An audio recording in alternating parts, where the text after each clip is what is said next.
Bonjour les athlètes, ici c'est Pierre Zwartman et je suis avec... Jonathan Gauthier. Et aujourd'hui, là, on fait le Battle of Garmin contre Apple. Jonathan Gauthier va représenter Apple, puis ouais, oh boy, t'es bon. Ouais. Et moi, je vais représenter Garmin. Moi, j'ai une vieille Garmin, une 920 XT qui ne vend plus, qui marche super bien. Donc, moi, je vais représenter Garmin. Jonathan va représenter Apple. Puis on a quand même 7 sujets à regarder. On a le wearable ou le look, c'est le côté fashion de la montre. On va regarder aussi les facteurs intelligents. Fait que, dans le fond, les notifications, des choses comme ça. Par point de vue sport, OK? Tes games, là. Numéro 4, ça va être les connexions, les tierces connexions, style connecté sur, exemple, Training Peaks, Strava, d'autres applications, des choses comme ça. Le GPS, la batterie, très important. Puis aussi le prix. OK, comment ça coûte? Mon Dieu, je regardais Garmin, là, puis ça va vraiment, écoute, c'est tellement une panoplie large de modalités pour ça. Donc, on va commencer avec numéro 1, Jonathan. OK. Le look. Ben, moi, la dernière fois que j'ai eu une Garmin, c'était la 310, tu sais, la grosse brique orange. Fait que le look était pourri, mais les nouvelles sont beaucoup mieux. Par contre, Apple, ils ont toujours été belles. Oui, ben, c'est le design de sleek, tu sais. En termes de look, je suis 100% d'accord. Garmin est vraiment en arrière. Ils viennent juste de sortir un nouveau qui s'appelle la Venu SQ. SQ Okay. ou Venu puis SQ. Il y en a un carré qui est vraiment, si tu vois la Garmin Venu seul, tu penses tout de suite immédiatement que c'est un Apple Watch. Fait que c'est vraiment la concurrence avec le look de Apple Watch. Et aussi, en font une en ronde. Mais tu sais, ça se limite à ça. Il y a le Vivo Active qui est plus design un peu. Sauf que point de vue sport, le Vivo Active, c'est pas aussi avancé que le Garmin Venu SQ. Mais qu'est-ce qu'on va faire? C'est qu'on va laisser les personnes dans les commentaires. À la fin, vous allez voter pour quelle montre que vous avez trouvé la meilleure. Fait que point de vue wearable, est-ce que toi, tu peux changer les bracelets? Ben, c'est ça, j'allais dire. Mettons que tu as la Venu, est-ce que tu peux changer les bracelets? Parce que moi, j'ai pas mis mon bracelet orange, mais j'en ai un. Ouais, tu peux, mais il n'y en a pas beaucoup. C'est pas comme, je pense que les Apple Watch ont plusieurs sortes de bracelets que tu peux mettre. Ben, il y en a plein. Puis sur Amazon, tu as aussi d'autres compagnies qui en font. Fait pour comme 10 tu peux avoir n'importe quelle couleur. OK. Bon, ben, on va laisser l'auditoire décider quel qui trouve le plus beau. Ensuite, dans ça, on avait les features point de vue smart, fait intelligent. Moi, je vais commencer, je vais te laisser aller après. Je pense que j'ai un petit léger avantage par rapport à ça parce que nous, Garmin, on va sur Android quand même. Ouais. On est compatible avec iOS et Android. Là, la nouvelle Venu SQ, qui ressemble à la voiture Hyundai, finalement, on peut faire des paiements avec. Fait que ça, c'est nouveau. Je ne savais pas que ça pouvait exister. Tu peux faire des paiements. Tu peux aller aussi offline puis avoir des playlists. Et on peut se connecter avec l'application Spotify. OK. C'est tout ce que tu as? Ah, ben, point de vue smart, c'est ça. Oui. OK, ben, Apple Watch, ça fait longtemps que tu peux faire des paiements. C'est comme, je pense que c'est possiblement la première montre qu'il faisait. Je peux aussi faire Spotify et Audible et Apple Music et plein d'autres affaires comme ça, évidemment. Je peux ouvrir et fermer mes lumières chez nous. Je peux partir mon auto avec ma montre.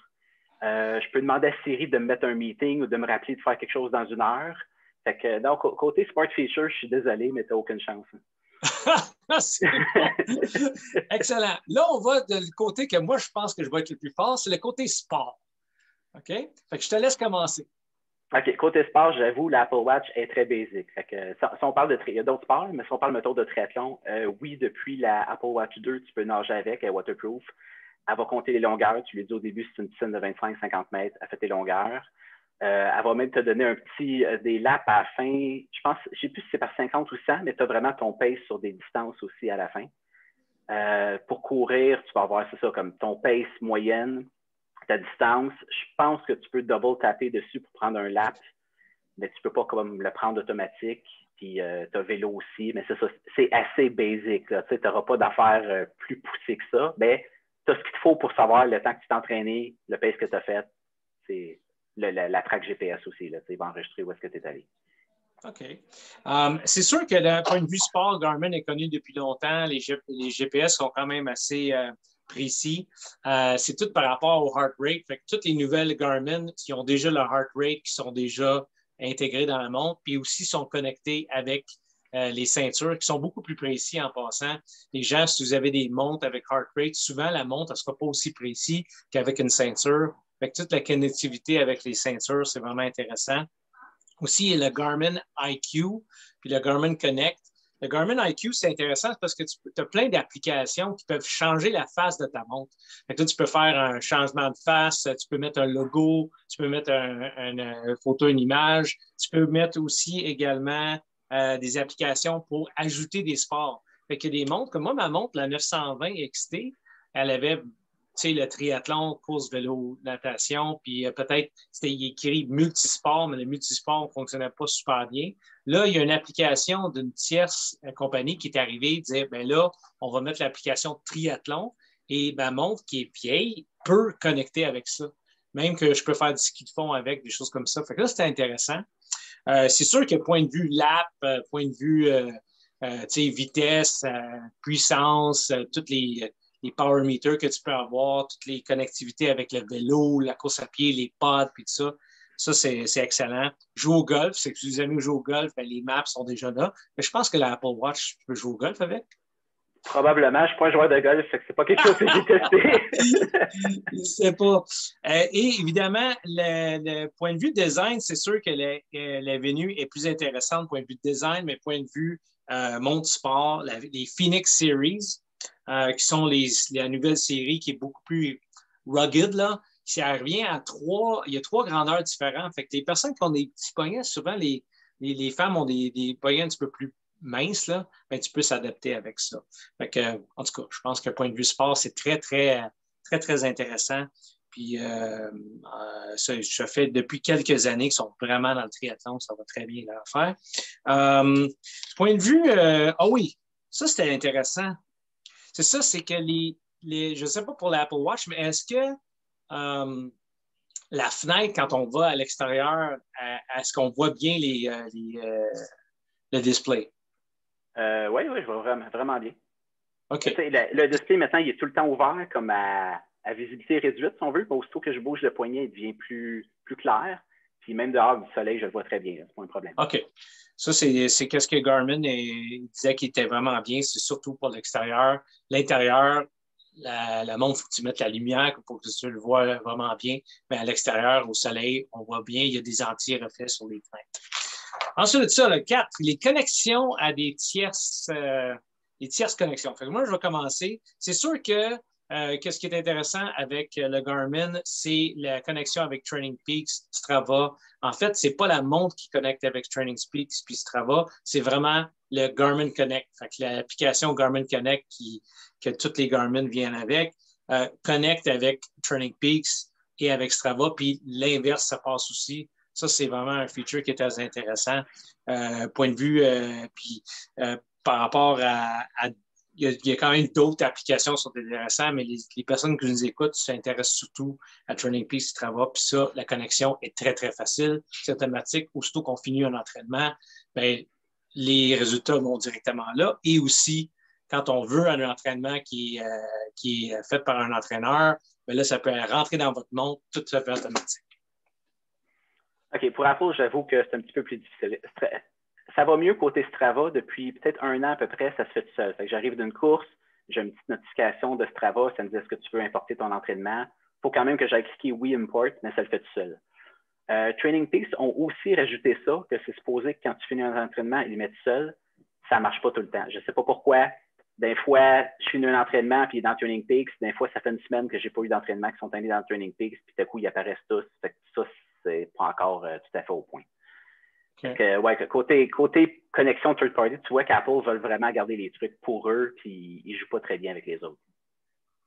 Je sais que même avec le Garmin, il y a des gens qui disaient que les entraînements n'allaient pas directement sur Strava ou Training Peaks, mais parfois, il faut quand même que la Garmin connecte avec la montre. Le GPS. Le GPS, oui. J'ai les deux, moi. Hein. J'ai un Power Tap sur mon vélo, fait que j'ai aussi un Garmin Edge pour avoir le truc de Power. Et j'ai déjà essayé, quand on est allé au camp d'entraînement à Vegas, de mettre les routes sur la Garmin pour essayer de suivre les routes. Je suis quand même pas payé bon en informatique. Là. Je veux pas.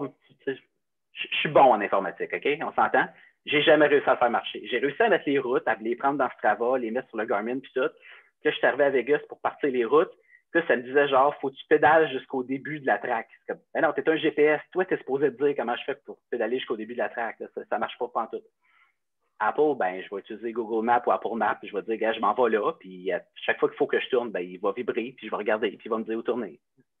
Ah, c'est vraiment intéressant parce que c'est quand même, les Garmin sont supposés être reconnus pour justement te dire. Et je me rappelle, j'avais un Edge sur le vélo à 400, puis effectivement, c'était pas évident de mettre les maps dessus. Mm-hmm. C'est pas quelque chose comme plug and play. C'est le fameux plug and play là, qui disent ben, ça fonctionne tout seul. Fait que toi, tu as eu la difficulté avec ça. Ben, je pense que Garmin est meilleur pour enregistrer le GPS, comme que tes points vont être plus précis. Par contre, Apple va être mieux pour trouver le GPS dès le début parce qu'il se fie sur les antennes cellulaires aussi. Fait qu'il y a comme un début de triangulation qui se fait plus vite sur une montre Apple que sur une Garmin, mais je pense que pendant la course, Garmin va être plus précis. Par contre, GPS, vraiment comme orientation, ben, tu ne peux pas battre Google ou Apple. C'est eux autres qui font de la navigation. C'est bon. Pour juste ceux qui ne savent pas, le GPS, comment ça fonctionne, c'est vraiment, il y a des satellites dans les airs, puis là, tu as ajouté les taux cellulaires. Oui, c'est ça. Fait, en sachant entre de quel taux cellulaire tu es proche, il sait déjà quel satellite il faut qu'il aille voir en premier ou calculer en premier. Je ne connais pas les détails, mais il trouve beaucoup plus vite son fixe. Très intéressant. Puis je sais que le GPS est très affecté par la géométrie, les conditions à l'extérieur, si c'est nuageux ou pas. Avec la pluie, le GPS va moins fonctionner et c'est normal. Et aussi, quand on est à côté des gros édifices, les gens qui sont en ville, ça se peut que votre GPS ne fonctionne pas bien. Puis si aussi vous faites beaucoup de tournants, dans le fond, les gens, des fois, ils font sur une piste de 400 mètres, ils sont en train de mettre leur GPS pour calculer leur vitesse. Puis finalement, ils disent, ben votre parcours de 400 mètres, il n'est pas 400 mètres, il est 410 mètres parce que ma montre me l'a dit. Mais ça, il faut savoir que quand vous tournez en rond, le GPS, il n'est pas toujours précis. Puis il y a une application dans la montre qui s'appelle un smoother, c'est ça, un smoother qui fait en sorte qu'il fait un genre de moyenne de distance. Ce n'est pas tout le temps très précis. Les gens, ils sont souvent frustrés avec deux montres différentes. Ils vont dire, ben, mon odomètre me donne une certaine distance, ma montre me donne une autre distance, mais c'est normal que ce ne soit pas précis exactement à 10 mètres près. Okay? Parce que c'est quand même relié avec les satellites, mais comme tu dis, je pense qu'Apple avec Google, c'est quand même assez précis pour trouver la map. C'est ça? Pour trouver la map, oui, c'est ça. Mais je pense que, mettons, sur une piste de 400 mètres, si on comparait les deux, probablement que Garmin, qui sont meilleurs en GPS, que c'est plus leur spécialité, serait plus précis. Je m'attendrais à ça. Batterie. Ouais. Je vais commencer là-dessus. Une Apple Watch, c'est fait pour être le plus petit, le plus léger, le plus sleek possible. Fait que le design est fait pour une batterie de 1 jour. Fait que, en théorie, comme tu te lèves le matin, tu mets ta montre, tu fais ta journée, puis le soir, tu la mets sur le chargeur. Moi, je dors avec ma montre. Fait que ça veut dire que le matin, quand je me lève, il faut que je la mette tout de suite sur le chargeur avant d'aller prendre ma douche. Puis le soir, peut-être 1 heure avant de me coucher, je la mets sur le chargeur aussi pour être sûr qu'elle est pleine et qu'elle va pouvoir prendre mes battements pendant la nuit. C'est faisable, mais il faut que tu penses à la charger. Il faut que ça fasse partie de ta routine. Ben, Garmin à Star. Là, j'ai fait des petites recherches parce que je pensais que, comme normalement, Garmin avec le GPS, ben, le plus long que tu pouvais avoir, c'était à peu près, ils disent 12 à 16 heures avec le GPS. C'est sûr que dès que votre GPS commence à travailler, ça fait gruger la batterie. Ça, c'est normal. Sauf que, écoute bien ça, la Phoenix, OK, les derniers Phoenix, si tu es en train d'utiliser des features normales, puis pas trop de GPS, peut rester à on pendant 80 jours. Là, je me suis dit, j'aimerais ça voir quelqu'un qui a fait taper sa montre 80 jours. Ensuite de ça, la Venue, la nouvelle, qui est un petit peu moins chère, on parle de 5 jours, mais dès que tu commences à utiliser les fenêtres et tu n'utilises pas un screensaver, ben là, tu n'as seulement que 2 jours. Mais c'est quand même le double d'Apple en utilisant les mêmes sortes de features. Si tu ajoutes, il y a certaines montres Phoenix qui ont une espèce de puissance solaire, qui utilise l'énergie solaire. Puis là, ça fait augmenter, ça peut aller jusqu'à 100 jours, la montre. Ouais. J'avoue que ça, ouais, c'est... t'as plus. Ben, ce qui est important pour nous autres, je pense, c'est moi, avec ma montre, je pourrais faire un marathon, même si je ne suis pas un super bon coureur. Ouais. Je pense qu'un marathon, c'est faisable. Un demi-Ironman, peut-être, je ne l'ai pas essayé. Un full Ironman, je pense pas. Je pense pas qu'une Apple Watch fait un full, à moins que tu sois un pro, peut-être. Même là, je ne suis pas sûr. Mais j'ai quand même des sérieux doutes sur l'affaire des 80 jours. J'ai l'impression que 80 jours, tu n'as rien fait avec. Il était juste sur juste sur ton poignet, puis tu ne faisais pas grand-chose avec. Tu as juste l'heure. C'est sûr que tu ne reçois pas de message ou rien comme ça. Il y a des athlètes avec qui je m'entraîne qui ont des Phoenix, puis des fois, ils font 1 heure ou 2, puis la batterie est déjà morte. Il y a quelque chose par rapport aux batteries. Là. Ça, c'est sûr que si vous avez une batterie sur une montre Garmin qui dure vraiment pas longtemps, il y a un problème avec la montre, il y a un problème de batterie, c'est pas normal. Parce que tous les sites que j'ai vus, ils disent que Garmin sont number one en batterie. Point de vue, toutes les montres avec des GPS. Fait que vérifiez ça comme il faut. Point de vue prix à cette heure. Moi, je vais commencer. La Venue que je parle depuis tantôt, ce qui est quand même assez une montre style mode et aussi sport, entre 280 et 350 $. Il y a la Vivo Active qui a des différentes modèles, 1, 2, 3 et 4, sauf que la Venue est en train de remplacer la Vivo Active. Fait que tant qu'à acheter une montre comme ça, qui est un petit peu plus fashion, j'irai vers la Venue ou la Venue SQ. Ensuite de ça, ben, la montre la plus connue en triathlon, le 935, qui est aussi bas que 550 $. Je pense que vous êtes capable de faire un peu mieux parce que la 945 qui est sortie, la nouvelle, qui est entre 829 jusqu'à 1100 $. Ça, c'est une montre plus sport, plus triathlon. Puis la durée de la batterie est correcte. OK? Fait qu'on peut faire un Ironman avec, mais ce n'est pas des affaires de plusieurs jours en faisant du sport. Et la dernière, la Phoenix, qui commence à 700 $ et ça peut aller jusqu'à 1200 $ pour la Saphir Diamond, quelque chose avec une... Parce que c'est beaucoup plus rigide comme montre, pas très fashion, mais une montre qui fonctionne très bien. Fait que ça, c'est la Phoenix. OK. Côté Apple Watch, de ceux qui sont vendus comme neufs aujourd'hui, ils vendent encore l'Apple Watch 3, qui est à 260 $, puis qui a quand même un GPS. Fait que c'est très, très de base. Ben, ça fait la job, 260. Il y a la Apple Watch SE, qui est comme la version qui n'a pas toutes les options, qui est à 370. Elle a quand même le GPS. Je ne suis pas certain pour le heart rate, mais elle a un compas GPS, tout ça. Donc, par contre, celle qui a tout, elle commence à 530, mais je pense pour le modèle pour homme avec l'écran un petit peu plus large, un peu plus, peut-être comme pas loin de 600. Par contre, celle-là, elle va avoir évidemment le heart rate, mais elle va avoir aussi le ECG, que tu mets ton doigt dessus et ça va te dire si tu as une arythmie cardiaque. Elle a le Blood Oxygen Sensor, elle va te dire vraiment ton taux d'oxygénation dans le sang. Moi, je n'ai pas celle-là, j'ai encore la génération d'avant, fait que je n'ai pas pu l'essayer. Mais c'est ça. Donc, ça va de 260 jusqu'à probablement à peu près 600 pour l'Apple Watch normale. Après ça, tu as ceux qui sont en stainless steel avec l'écran un petit peu plus solide, qui sont, je pense, autour de 1000 $. Et tu as les éditions comme Hermès, machin, sont comme en or avec des bracelets spéciaux que sky is the limit. Il y a toujours des éditions spéciales plus chères. Puis le look, il reste toujours pareil. Oui, le look est toujours pareil parce qu'il faut que les bracelets soient interchangeables. Fait que le carré de la montre et où est-ce que le bracelet s'insère est toujours pareil. Où est-ce qu'ils vont changer, c'est le matériel de la montre qui est soit en aluminium ou en stainless. La vitre qui est comme soit du genre du Gorilla Glass, qui est comme la vitre solide comme un iPhone, ou du Saphir Glass qui est extra solide. Et les sensors en arrière, c'est ça. Est-ce que tu as juste le sensor d'heart rate? Est-ce que tu as aussi le sensor pour l'oxygénation du sang? C'est pas mal ça qui va changer.